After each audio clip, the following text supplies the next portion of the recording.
Selamat malam. Assalamualaikum warahmatullahi wabarakatuh teman-teman semuanya. Dimanapun saat ini Anda berada, di kesempatan hari ini tidak ada news yang signifikan sehingga kita bisa fokus pada pembelajaran. Tidak ada tendensi untuk nanti panik ketika menghadapi kondisi market yang ada newsnya ya. Hari ini, malam hari ini sepi, tidak ada news, sehingga fokus kita hanya pada teknikal ya. Kita akan nanti banyak mereview terkait dengan teknikal sehingga teman-teman semuanya nanti bisa konsisten tentunya untuk profitnya, bukan konsisten deponya. Baik, sebelum mengawali malam hari ini ya, kita akan coba untuk review dulu sampai dengan saat ini dari yang sudah kita analisakan tadi pagi. Diawali dari potensi yang ada ya, kecenderungan yang ada kita perkirakan akan bergerak naik ya. Namanya juga perkiraan, namanya juga analisa, jangan dianggap sebagai sinyal yang selalu kuat, sinyal yang selalu valid ya. Kita juga memperkirakan dengan tetap mempertimbangkan sisi resikonya. Kenapa kita bisa menempatkan atau setidaknya meraba kondisi pergerakan menuju ke atas ya, bukan tentu kita meramalkan dengan insting, tetapi setidaknya kita membaca dengan logika yang ada di historinya. Bahkan di awal kita buatkan garisnya, garis bantu trennya ya, selalu kita lihat garis bantu yang lebih dominan ya. Kenapa kita menarik di sini tidak menarik sebelah kirinya? Karena yang terdekat di sini yang lebih dominan. Kalau sebelah kiri nanti warna hijau, hijau ini sudah ditekan lagi oleh seller sehingga yang lebih kuat dominan adalah sellernya. Kemudian dari seller itu mulai ada rejeksi di sini, mulai ada sumbu, kemudian mulai ditolak ya. Dari sini mulai berat ke bawah, dari sisi low-nya, harga rendahnya ditutup hanya rendah sampai di sini. Sehingga ke depan kalau kita lihat ini dia tidak sampai menembus di bawah. Kemudian mencoba lagi, menekan lagi hanya sampai di sini. Kemudian mencoba lagi, sama, gagal semuanya. Akhirnya bergerak terus naik. Ya, hanya sampai di level psikologisnya. Pasar itu selalu akan mendekati level psikologis sebelumnya. Sehingga seperti hanya irama, dia selalu akan kembali pada historinya ya.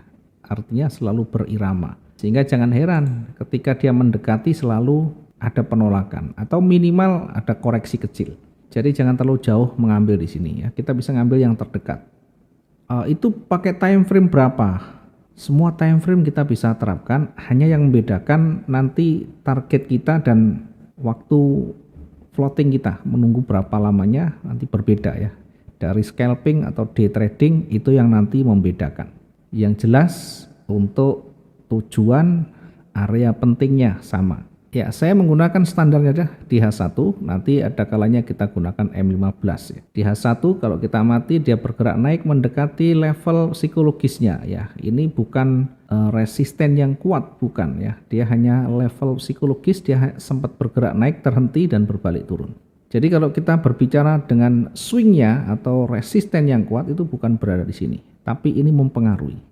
Oke, berikutnya sampai di sini ditolak lagi, sekarang turun mencoba kembali menekan, dia hanya kembali pada garis levelnya di sebelah bawah atau di supportnya di sana.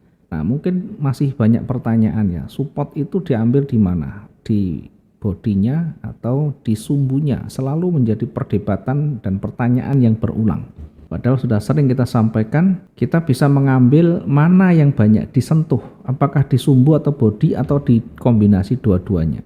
Disitulah kita bisa menentukan. Jadi kalau kita membuat apakah supply and demand, apakah support resisten, buatlah yang agak melebar di mana di situ ada area-area yang disentuhnya ya. Paling banyak di sini, kemudian di bawah juga kita tandai. Sehingga kalau saya menandai biasanya tidak menggunakan garis tapi area. Disitulah nanti potensinya.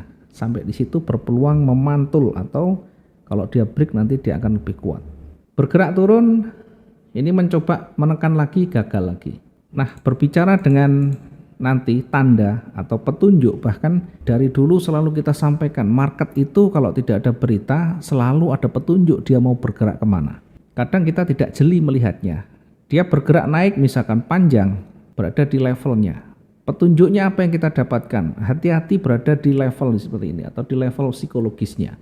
Yang kedua, perhatikan dari sisi range, kemampuan pergerakannya. Mungkin kalau 1 hari sudah terpenuhi, maka bisa jadi menjadi area titik baliknya. Misalkan dia bergerak naik, ya sudah mendekati, maka berpeluang akan berbalik turun. Ketika dia melewati tapi masih berada di area levelnya, itu juga berpeluang nanti dikembalikan lagi. Apalagi dari hijau yang tebal ini tidak ada petunjuk khusus untuk berbalik. Yang ada adalah momentum bullish. Ya, ini logikanya kalau kita berbicara dengan logika di candlestick, tentu ini adalah momentum bullish ya, dan itu berpeluang akan lanjut naik. Tapi kenyataannya hanya sampai di sini, terhenti kemudian balik turun lagi. Balik turun ini sudah kita sering sampaikan, ketika dia mulai berubah warna, berada di area pentingnya, maka perhatikan kekuatan momentumnya di sana. Bandingkan dengan candle sebelumnya, minimal setengah dari body yang ada, yang warna hijau, itu sudah bagian dari penolakan yang cukup signifikan ya. Dan itu bisa merubah kondisi pergerakan dari awalnya naik menjadi turun. Kemudian ketika dia sudah lebih dari setengah, ada potensi dia akan lanjut turun. Tentunya kita nanti akan menguji di level berikutnya. Paling tidak menguji di area retracement dari sini ke sana. Hijau dikembalikan ke merah, itu kita uji di area retracement. Nah, ternyata dilewati, maka ada peluang kembali untuk bergerak turun mendekati area levelnya atau supportnya. Di sini ada swingnya.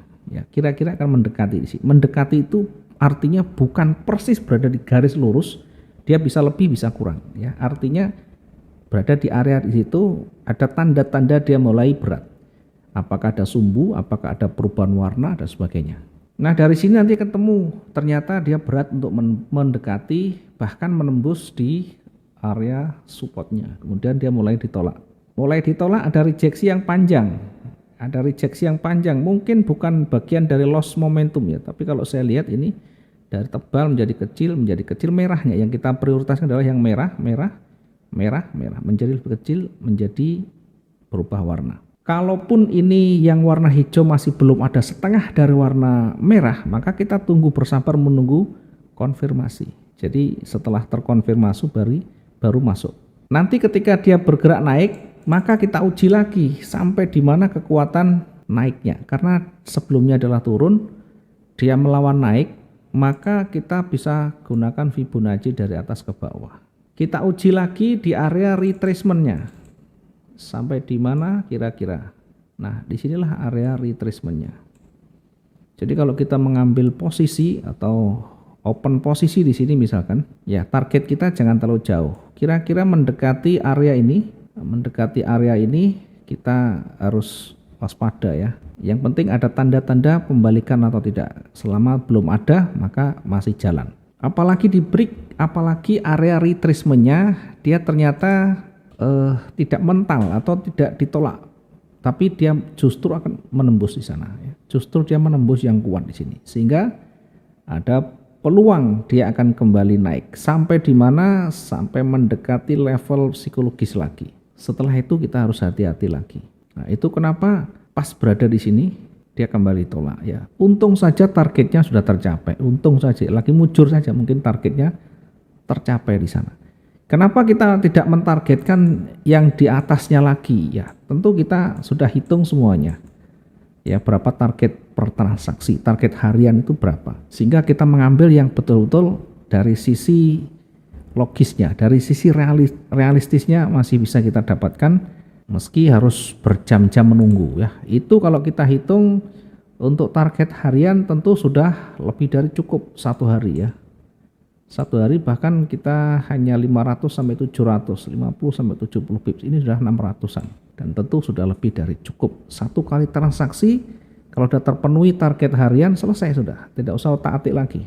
Nah, kalau kita pengen otak-atik itu di awal, saat kita mengeksplor, menggali potensi kita, menyesuaikan sistem yang kita akan rencanakan dan menerapkan teknik-teknik kita, itu dieksplor di awal. Setelah itu nanti gunakan satu sistem yang kita anggap nyaman. Kita gunakan cara yang kira-kira kita mudah.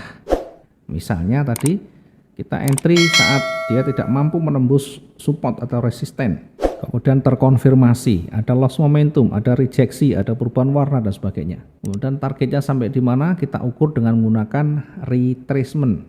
Kemudian kalau lewat berarti ada peluang lanjut, kalau tidak berpeluang berbalik. Kenapa kita perkirakan akan bergerak naik seperti ini? Ya, namanya juga perkiraan. Itu dengan catatan andaikan nanti dia break di sini, maka peluangnya akan mendekati target di sini. Dari mana asalnya ya? Dari sisi level psikologis sebelah kiri ya. Tentu kalau kita lihat sisi sebelah kirinya.